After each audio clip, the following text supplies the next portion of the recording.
Salam jemaat Tuhan yang dikasihi Tuhan, yang sekarang juga melihat video ini, ada yang di rumah. Mari kita mulai ibadah kita, ibadah Jumat Agung.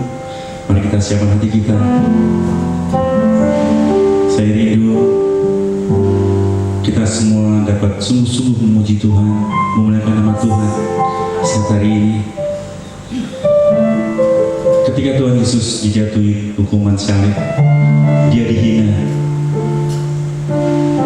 dia diludahi, dia dipukul, dia disiksa, bahkan ia memukul salib oleh Via Dolorosa.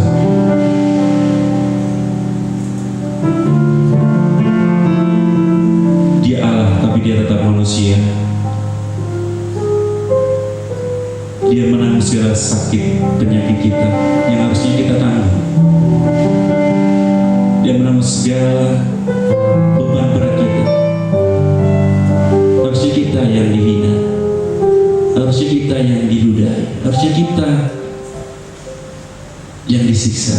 Tetapi Tuhan Yesus mengambil semua itu dari kita, dan Tuhan Yesus memberikan keselamatan bagi kita. Saya dan Bapak Ibu Saudara sekalian, saya rindu pagi hari ini mengajak Bapak Ibu untuk mengingat betapa menderitanya Tuhan Yesus,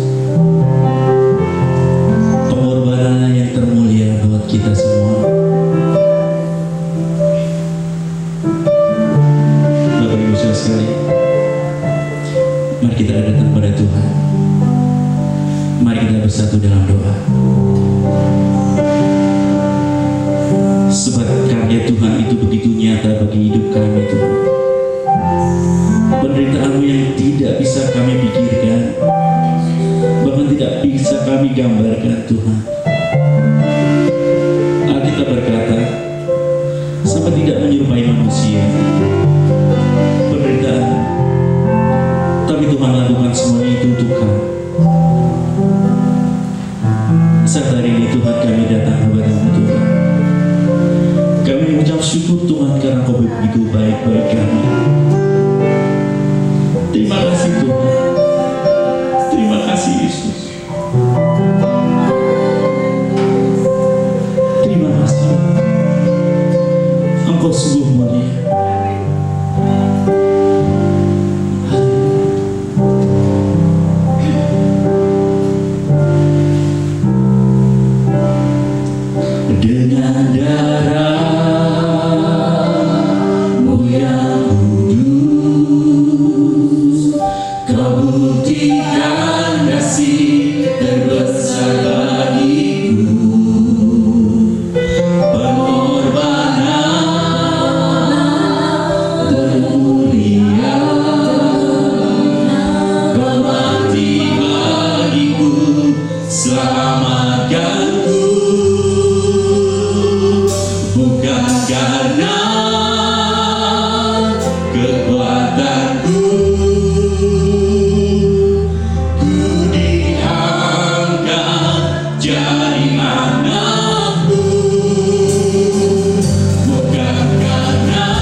Yesus tahu bahwa segala sesuatu telah selesai, berkatalah ia, supaya genaplah yang ada tertulis di dalam kitab suci, aku haus. Di situ ada suatu bekas penuh anggur asam. Maka mereka mencucukkan bunga karang yang telah dicelupkan dalam anggur asam pada sebatang hisop, lalu menunjukkannya ke mulut Yesus. Sesudah Yesus meminum anggur asam itu, berkata, sudah selesai. Lalu ia menundukkan kepalanya dan menyerahkan nyawanya. Lambung Yesus ditikam. Karena hari itu hari persiapan, dan supaya pada hari Sabat mayat-mayat itu tidak tinggal tergantung pada kayu salib. Sebab Sabat itu adalah hari yang besar. Maka datanglah orang-orang Yahudi kepada Pilatus dan meminta kepadanya supaya kaki orang-orang itu dipatahkan dan mayatnya diturunkan. Maka datanglah prajurit-prajurit lalu mematahkan kaki orang yang pertama dan kaki orang yang lainnya yang disalib bersama-sama dengan Yesus. Tetapi ketika mereka sampai pada Yesus dan melihat bahwa ia telah mati, mereka tidak mematahkan kakinya. Tetapi seorang dari antara prajurit itu menikam lambungnya dengan tombak, dan segera mengalir keluar darah dan air. Dan orang yang melihat hal itu sendiri yang memberikan kesaksian ini, dan kesaksiannya benar, dan ia tahu bahwa ia mengatakan kebenaran supaya kamu juga percaya. Sebab hal itu terjadi supaya genaplah yang tertulis dalam kitab suci, tidak ada tulangnya yang akan patah. Dan ada pula nas yang mengatakan mereka akan memandang kepada Dia yang telah mereka tikam. Demikian firman Tuhan.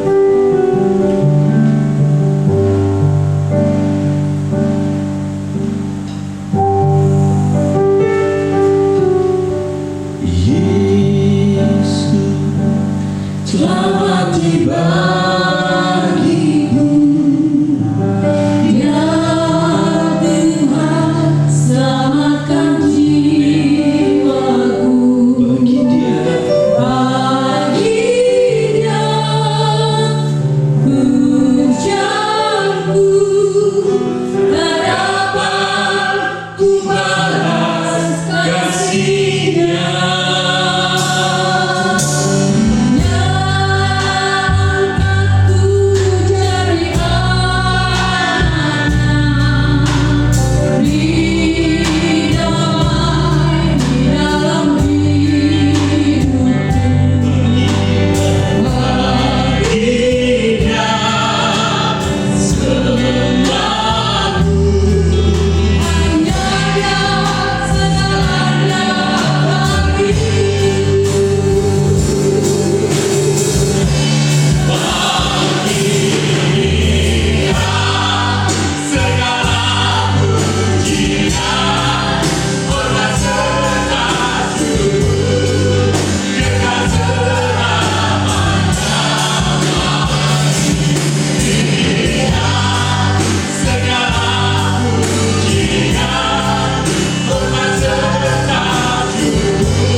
kasih. Bagi Dia Raja segala raja, kekal selamanya.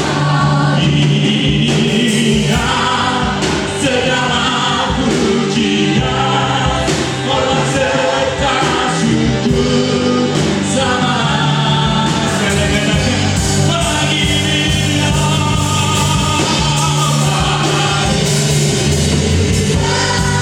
Segala pujian, hormat serta syukur, jagat selamanya. Bagi Dia segala pujian, hormat serta syukur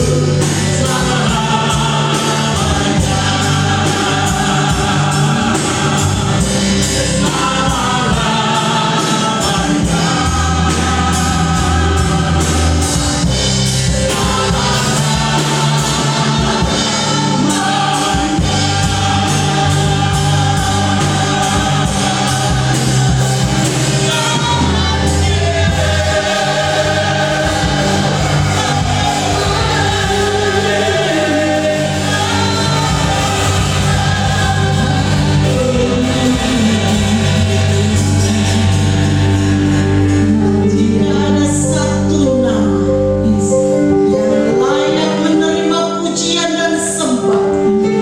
Itu hanya nama Yesus. Nama yang memberi kemenangan. Dengan rasa syukur kami datang kepadamu Tuhan. Engkau yang sudah berkorban bagi kami, memberikan seluruh hidupmu bagi kami. Kau menanggung segala dosa kesalahan kami di atas kayu salib. Terima kasih Tuhan. Oleh pengorbanan kami memperoleh hidup yang kekal. Terima kasih Tuhan. Terima kasih. Berbicaralah bagi kami saat ini, biar kebenaran-Mu yang memerdekakan kami. Terpuji nama Tuhan. Di dalam nama Yesus kami siap menerima firman Tuhan. Haleluya. Amin. Amin. Shalom Bapak Ibu Saudara sekalian. Siapapun yang menerima siaran ini, siapapun yang sekarang sedang mendengarkan di rumah masing-masing, saya mengucapkan selamat Hari Jumat Agung. Ini adalah hari yang luar biasa. Meskipun kita tidak bisa bersama beribadah dalam gedung gereja, tapi saya percaya kuasa Tuhan tidak dibatasi oleh tembok. Amin, saudara. Kuasa Tuhan itu jauh mengatasi segala. Dan Tuhan bisa melawat saudara dimanapun saudara berada saat ini. Haleluya, haleluya. Saudara, hari ini saya ingin membawakan judulnya Kasih Kristus yang tanpa batas.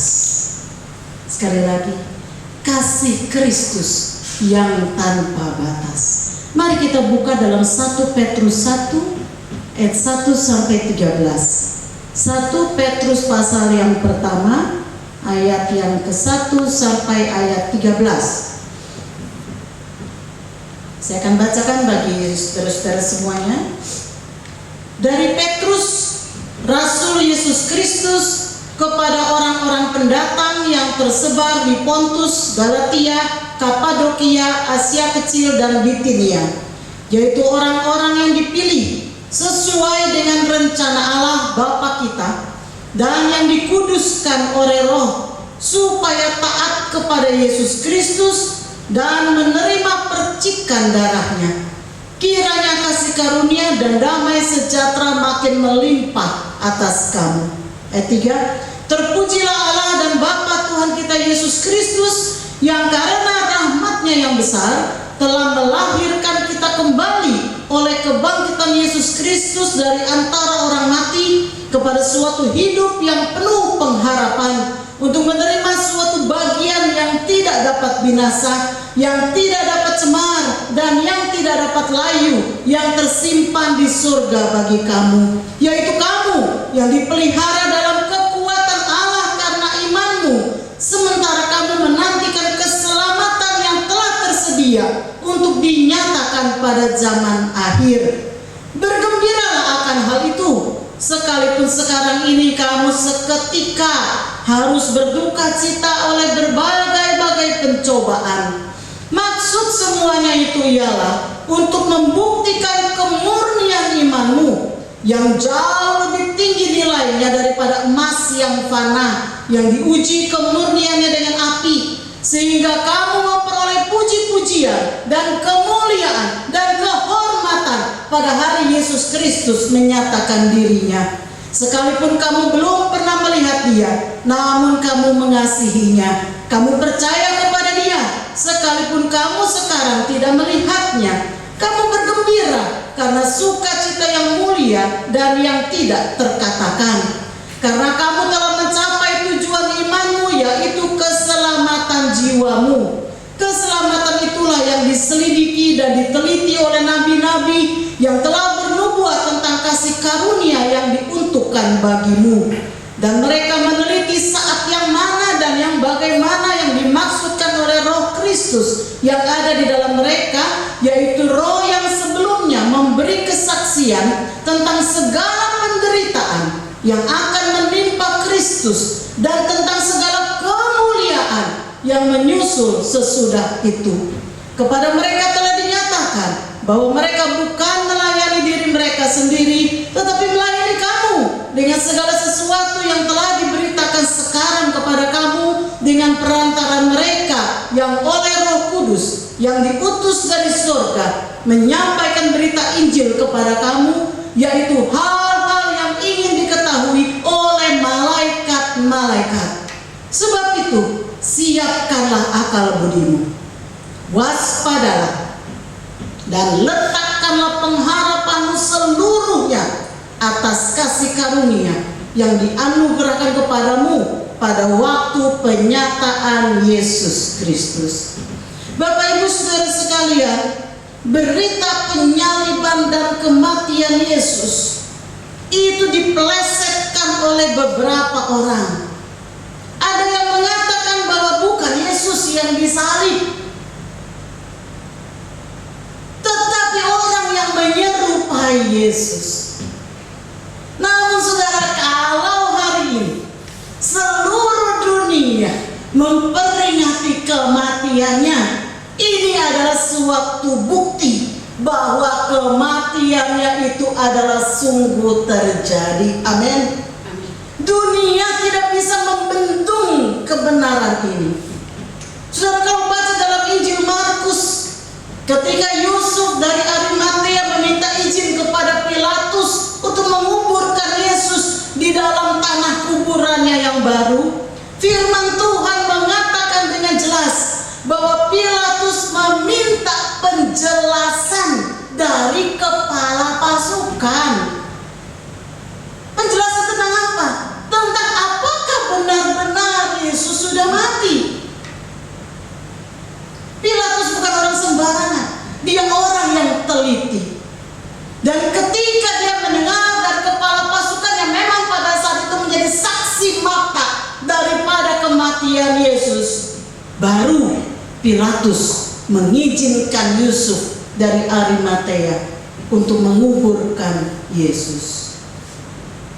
Nah saudara, mengapa hal ini orang mau menyembunyikan ini?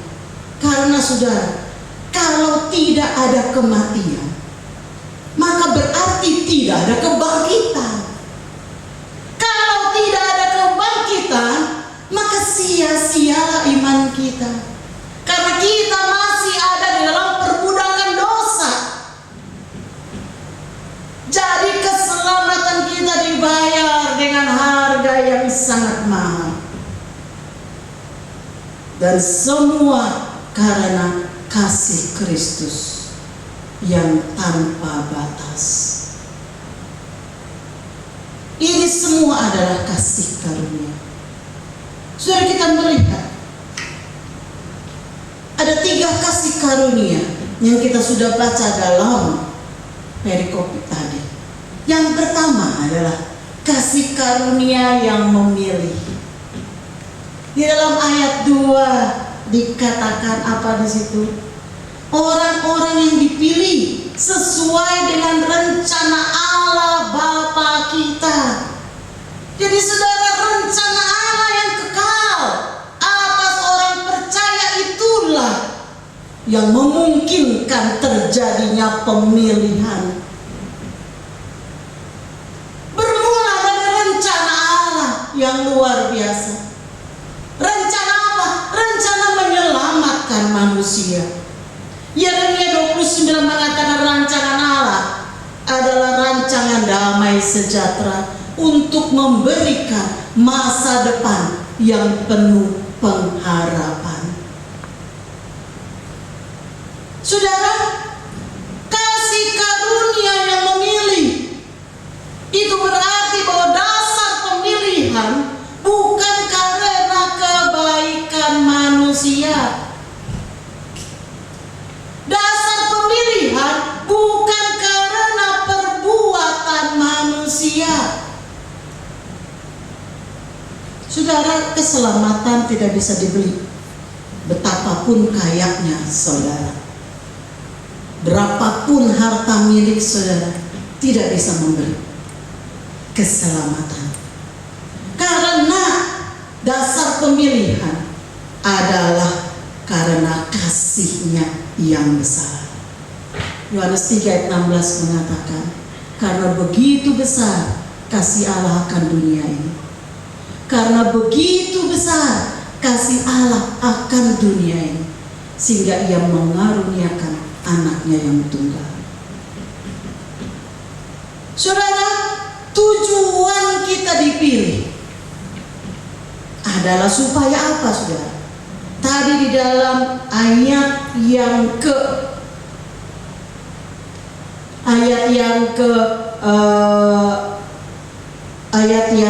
selanjutnya saudara bisa baca bahwa tujuan kita dipilih agar kita taat kepada Yesus Kristus. Kita supaya taat kepada Yesus Kristus. Nah saudara, jika kita menyadari bahwa Tuhan sudah memilih kita, maka langkah selanjutnya harus diikuti dengan sebuah keputusan dari kita untuk taat kepada Yesus. Nggak bisa lain dari itu. Kalau kita mengaku dan kita memilih Yesus, kita menerima Yesus sebagai Tuhan kita, kita menyadari bahwa hidup kita sudah dipilih oleh Tuhan, maka langkah selanjutnya adalah kita harus memutuskan diri kita sendiri untuk apa? Taat kepada Yesus.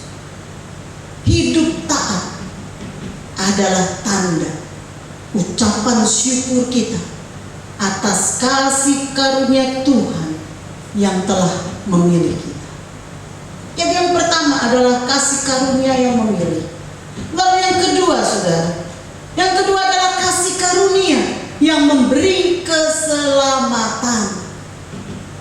Saudara, keselamatan adalah tujuan dari manusia.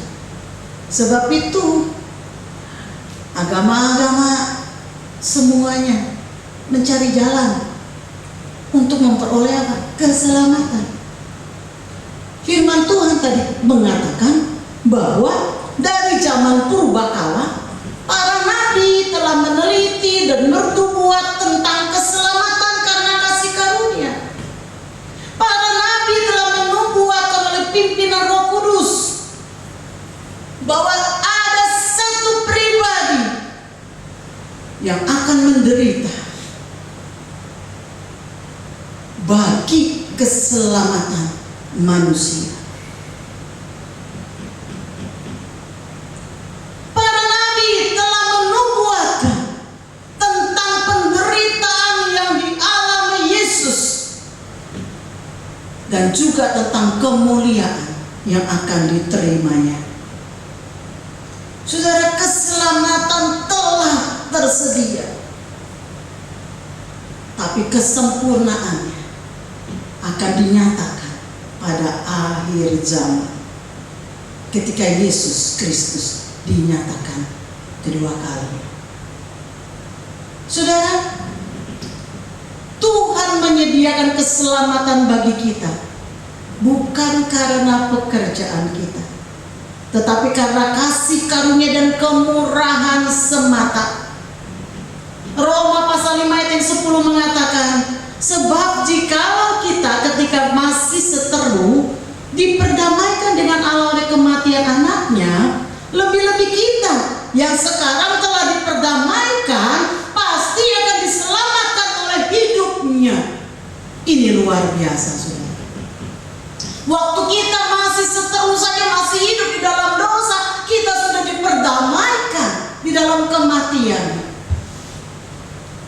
Apalagi sekarang, di dalam kebangkitannya, kita akan memperoleh hidup yang kekal. Titus 3 ayat 4 sampai yang ke-6 mengatakan, tetapi ketika nyata kemurahan Allah, juru selamat kita yang dan kasihnya kepada manusia, pada waktu itu Dia telah menyelamatkan kita, bukan karena perbuatan baik yang telah kita lakukan, tetapi karena rahmat-Nya oleh pemandian kelahiran kembali dan oleh pembaharuan yang dikerjakan oleh Roh Kudus yang sudah dilimpahkannya kepada kita oleh Yesus Kristus juru selamat kita.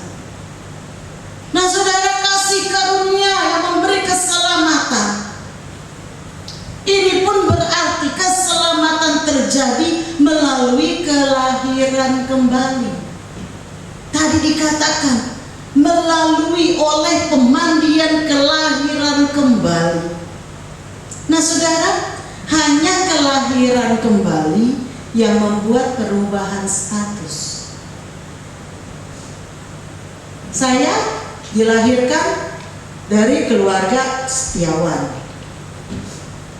Meskipun saya rubah warna rambut saya, meskipun saya operasi plastik, tidak akan mengubah status saya sebagai anak dari Bapak Setiawan. Hanya kalau saya dilahirkan kembali, baru saya bisa merubah status saya.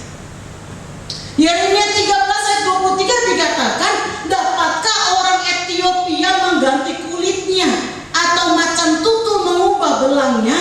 Masakan kamu dapat berbuat baik, hai orang-orang yang membiasakan diri berbuat jahat? Sedangkan kita lahir dalam dosa. Daud mengatakan dalam Mazmur 51 ayat 7, sesungguhnya dalam kesalahan aku diperanakan, dalam dosa aku dikandung ibuku.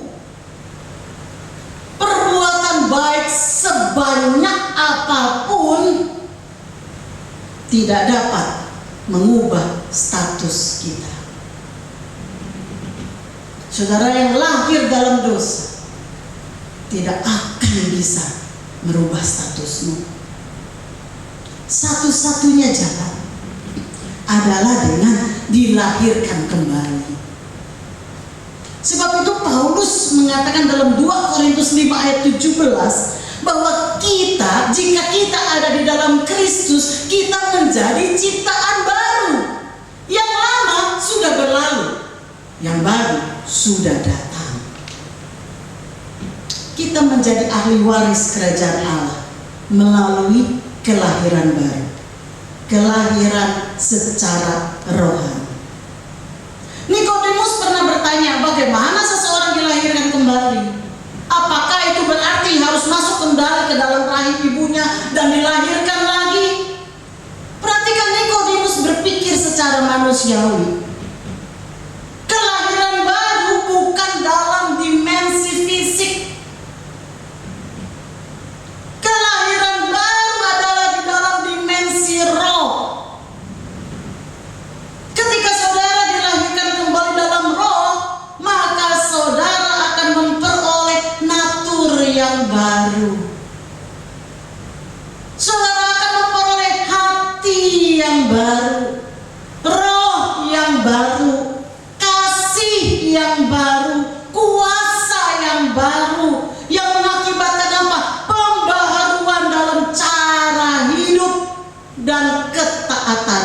yang baru. Bagaimana dong caranya untuk bisa dilahirkan kembali? Yohanes 3 ayat 14 mengatakan, Yesus mengatakan demikian, sama seperti Musa meninggikan ular di atas tiang di padang gurun, dan semua umat yang berdosa ketika itu mengaku dosa dan memandang ular tersebut, maka firman Tuhan mengatakan mereka lah yang akan hidup. Sama seperti itu. Saat ini Yesus ditinggikan, bukan ular. Yesus yang ditinggikan di atas kayu salib di bukit Golgota, supaya setiap orang yang mengaku berdosa dan memandang kepada Yesus yang di atas salib itu, ia akan memperoleh hidup. Ia akan memperoleh selamat. Kepada mereka Tuhan akan memberikan hidup yang kekal. Kelahiran kembali hanya bisa terjadi oleh kebangkitan Yesus dari antara orang mati. Luar biasa. Yang ketiga, saudara, kasih karunia yang menguatkan dalam ujian. Tadi yang pertama kasih karunia yang memilih, yang kedua kasih karunia yang menyelamatkan, yang ketiga kasih karunia yang menguatkan dalam ujian. Firman Tuhan mengatakan bahwa sementara kita menantikan kegenapan keselamatan kekal, kemurnian iman kita diuji ternyata. Dan saudara perhatikan, alat yang dipakai untuk menguji iman kita adalah berbagai-bagai pencobaan. Saudara, ketika Rasul Petrus menulis surat ini, ia bukan berada di dalam masa-masa yang enak sehingga dia asal menulis. Tetapi ketahuilah saudara, ketika Petrus menulis surat ini, orang Kristen ada dalam penderitaan yang besar. Ketika itu yang memerintah di Roma adalah Kaisar Nero, di mana orang Kristen dijadikan obor hidup.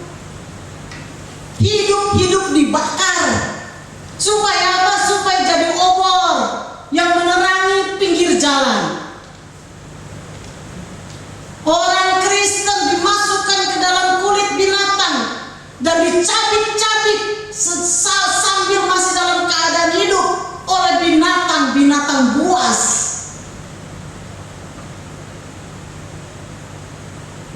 Kota Roma dibakar. Karena apa? Karena Nero ingin membebaskan tanah untuk membangun istananya. Tapi harus ada kambing hitam. Dan yang dikambing hitamkan adalah orang-orang Kristen. Mengapa orang Kristen, saudara? Karena orang Kristen menolak untuk memuja Kaisar, untuk menyembah Kaisar. Sebab itu orang Kristen dijadikan bulan-bulan. Inilah situasi dan kondisi ketika Petrus menulis surat ini. Namun di dalam keadaan seperti ini Petrus menasehatkan bersukacitalah. Bersukacitalah.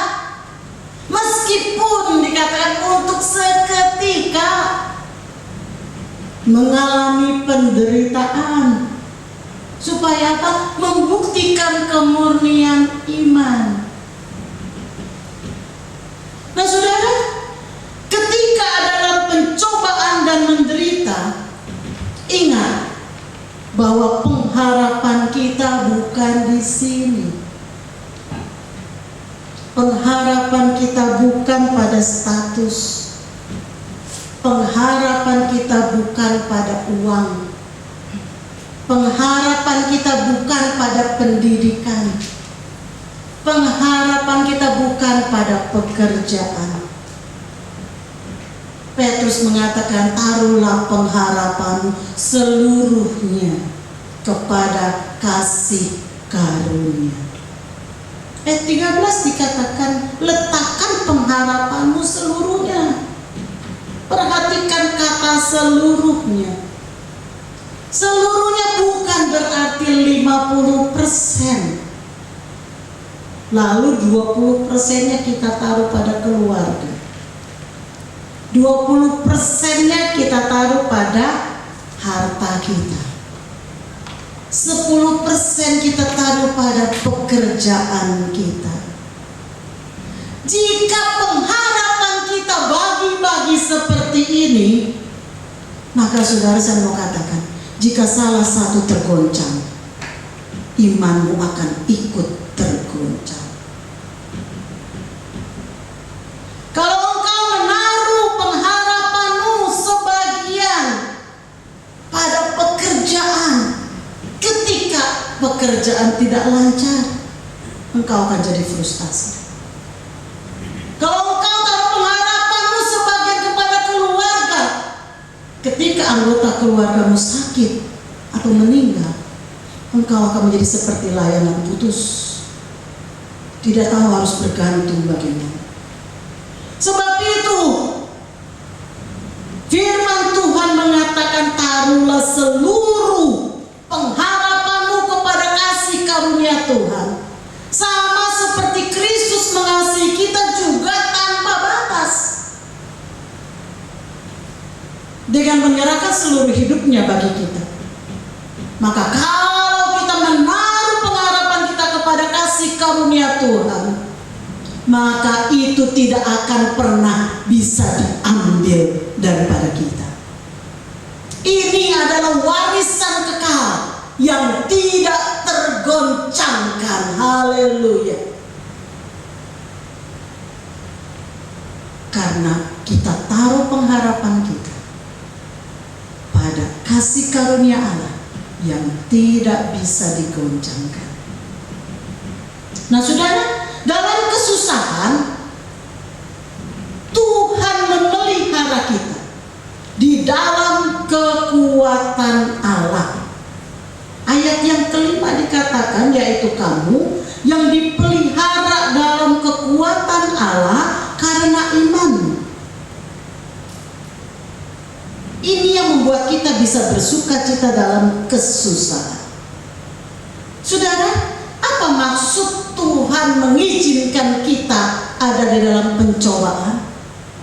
Yang pertama, untuk membuktikan kemurnian iman. Dalam ayat yang ke-7, pemurnian iman itu jauh lebih tinggi nilainya daripada emas yang dimurnikan dalam api. Saudara, emas kalau mau dimurnikan ini dalam api. Tetapi saudara, saya mau katakan, emas dimurnikan dengan api tidak akan mungkin menambah jumlahnya. Yang ada adalah berkurang jumlahnya, tidak mungkin akan bertambah. Tetapi iman akan diteguhkan, iman akan berkembang, iman akan bermultiplikasi jika dimurnikan. Emas satu kali akan binasa, tapi iman tidak akan binasa. Lalu yang kedua, saudara, maksud pencobaan adalah agar memperoleh puji-pujian dan kemuliaan dan kehormatan pada hari Yesus menyatakan dirinya. Siapa yang menang, dia akan menerima mahkota. Siapa yang menang, dia akan dikaruniai mahkota. Saudara, puji-pujian, kemuliaan, kehormatan adalah bagian dari orang-orang yang menang. Selanjutnya saudara, maksud dari pencobaan untuk membuktikan berapa besar kasih kita dan iman kita kepada Yesus. Kalau saudara dalam keadaan senang, saudara berkata, Tuhan, aku cinta kepadamu, itu mudah. Tetapi kalau saudara dalam keadaan sakit, saudara dalam keadaan kekurangan, saudara bisa mengatakan, Tuhan, tidak ada yang lain, hanya Engkau yang kumiliki di surga. Membuktikan kasih kita. Apalagi saudara, maksud dari pencobaan agar kita selalu siap. Di dalam ayat yang ke-13 dikatakan apa di situ? Agar kita selalu siap, waspada, dan meletakkan seluruh pengharapan atas kasih karunia yang dianugerahkan pada waktu penyataan Yesus Kristus. Angin yang sepoi-sepoi akan membuat seekor kera tertidur dan jatuh. Tapi angin yang kuat, angin badai akan membuat kera itu melekat dengan erat pada batang pohon. Waspada, siap akan terjadi ketika seseorang mengalami pencobaan. Mari kita bersyukur akan kasih karunia yang teramat besar yang diberikan oleh Tuhan bagi kita melalui pengorbanan Yesus Kristus di kayu salib. Kasih karunia yang memilih kita. Siapapun saudara, dari manapun saudara, latar belakangnya seperti apapun, saudara dipilih oleh Tuhan. Kasih karunia yang menyelamatkan kita oleh penebusannya di atas kayu salib, melahirkan kita kembali. Dan kasih karunia yang menolong kita, yang menguatkan kita ketika kita menempuh berbagai ujian dalam iman kita. Terpuji nama Tuhan. Kiranya Tuhan memberkati dan menolong kita. Haleluya, haleluya. Mari saudara, kita siapkan hati kita. Saat ini saudara-saudara siapkan perjamuan kudus yang sudah diberikan panduan. Mari kepala-kepala keluarga bagikan perjamuan kudus kepada anggota keluargamu yang siap menerima perjamuan kudus. Kita naikkan pujian, salibnya, salibnya teramat mulia.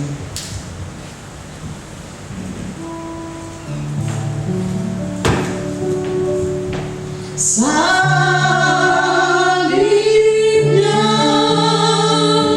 salibnya selamanya mulia.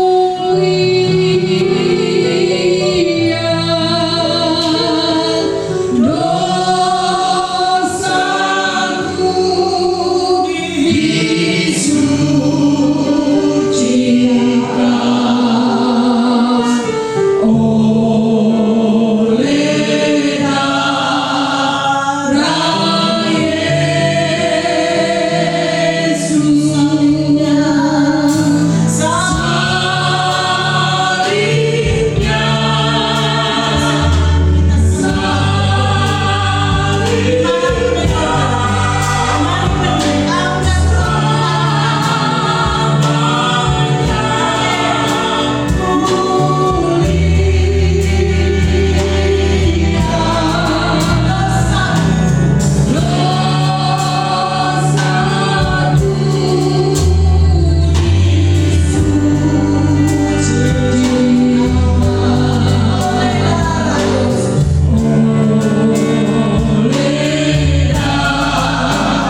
sudah memilih kami.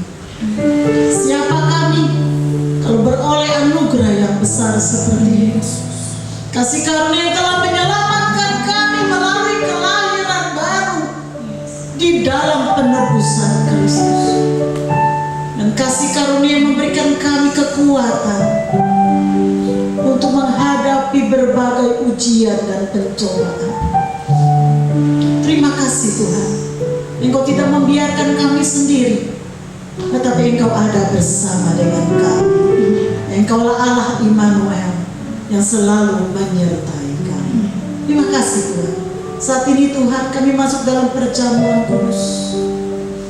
Kiranya Engkau memberkati roti dan anggur saat ini, agar kiranya kami boleh menikmati persekutuan yang indah bersama Tuhan di dalam tubuh dan darah. Berkati dan urapi ya Bapa. Terpuji nama Tuhan. Para kekasih Tuhan, dengarkan firman ini. Angkat roti di tangan kananmu dan dengarkan firman Tuhan. Sebab apa yang telah kuteruskan kepadamu telah aku terima dari Tuhan, yaitu bahwa Tuhan Yesus pada malam waktu ia diserahkan mengambil roti, dan sesudah itu ia mengucap syukur atasnya, ia memecah-mecahkannya dan berkata, inilah tubuhku yang diserahkan bagi kamu, perbuatlah ini menjadi peringatan akan aku.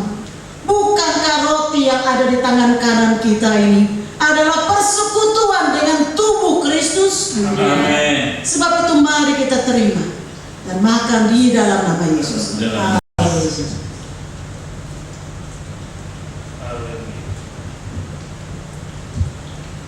Terima kasih Tuhan. Terima kasih untuk persekutuan dengan tubuh. Oleh bilur-bilurmu kami sudah disembuhkan. Terima kasih Tuhan. Haleluya. Mari kita angkat anggur di tangan kanan kita tinggi-tinggi.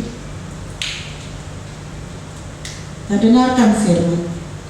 Demikian juga ia mengambil cawan sesudah makan lalu berkata, cawan ini adalah perjanjian baru yang dimeteraikan oleh darahku. Perbuatlah ini setiap kali kamu meminumnya menjadi peringatan akan aku. Sebab setiap kali kamu makan roti ini dan minum cawan ini, kamu memberitakan kematian Tuhan sampai ia datang.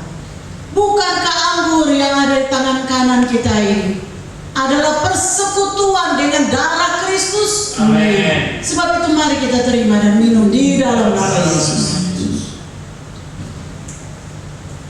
Haleluya, haleluya, haleluya. Kami bersyukur Tuhan. Terima kasih Tuhan. Terima kasih Yesus untuk persekutuan dengan darah-Mu. Kami dikuduskan, kami disucikan, kami dibenarkan, kami dilayakkan. Terima kasih Tuhan.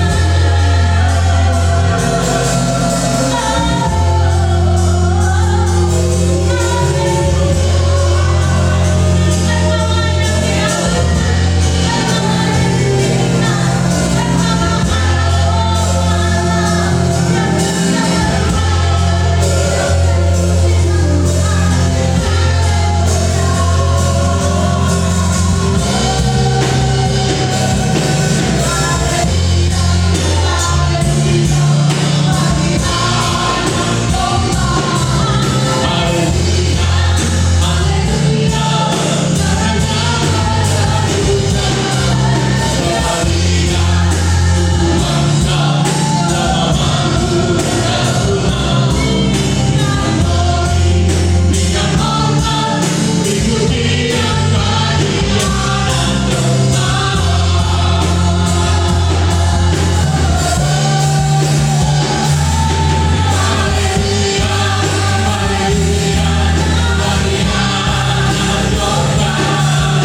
hormat dan kemuliaan.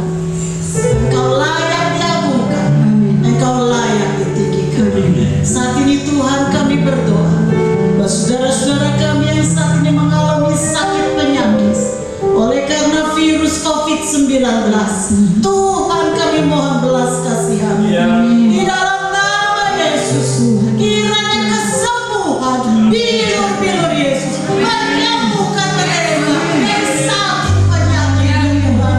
Dan Tuhan kami mohon belas kasihan melawat bangsa kami, agar kami boleh berlalu dari wabah ini, Tuhan.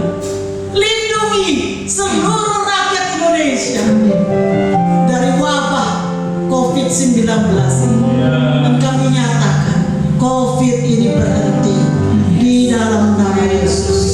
Berhenti. Jadilah tenang. Diamlah. Jadilah tenang. Dan negara kami boleh terbebas, Tuhan. Boleh terbebas. Tuhan tolong ya Bapak, agar kiranya Tuhan menolong kami, agar bangsa kami tidak terlilit oleh krisis ekonomi oleh karena wabah ini. Tuhan memberikan pertolongan, Tuhan memberikan keselamatan bagi bangsa kami. Sebab itu Kau berikan hikmat bagi Bapak Presiden kami. Lindungi dia dan seluruh para menterinya Kau lindungi. Juga Wakil Presiden Pak Ma'ruf Amin, Tuhan lindungi. Makasih ya Tuhan. Seluruh umat-Mu yang ada di Indonesia ini ada di dalam pagar-Mu ya Bapak. Kami dilindungi dari sakit penyakit. Terima kasih ya Tuhan, terima kasih. Biarlah kemuliaan-Mu dinyatakan, biarlah kuasa-Mu dinyatakan atas bangsa kami. Terpuji nama Tuhan. Para kekasih Tuhan, kita akan mendapatkan berkat. Sebab itu saudara, dengarkan firman Tuhan ini yang berlaku bagi hidupmu. Jika engkau sungguh-sungguh mengandalkan Tuhan, diberkatilah engkau yang mengandalkan Tuhan, yang menaruh harapanmu kepada Tuhan. Engkau akan seperti pohon yang ditanam di tepi air, yang merambatkan akar-akarnya ke tepi batang air, yang tidak mengalami datangnya panas terik, daunnya tetap hijau, tidak khawatir dalam tahun kering, dan tidak berhenti menghasilkan buah. Angkat tanganmu di hadapan Tuhan, arahkan hatimu kepada Tuhan, dan terimalah berkat. Tuhan memberkati engkau, Tuhan melindungi engkau, Tuhan menyinari engkau dengan wajahnya dan memberi engkau kasih karunia-Nya. Tuhan menghadapkan wajahnya kepadamu dan memberi engkau damai sejahtera. Kiranya berkat anugerah rahmat yang datangnya dari Allah Bapa, kasih setia dari Tuhan kita Yesus Kristus, serta penyertaan persekutuan pendampingan dari Allah Roh Kudus, kiranya menyertai kita sekalian, mulai dari saat ini sampai Yesus datang yang kedua kali. Di dalam nama Yesus, mari yang percaya kita serukan bersama.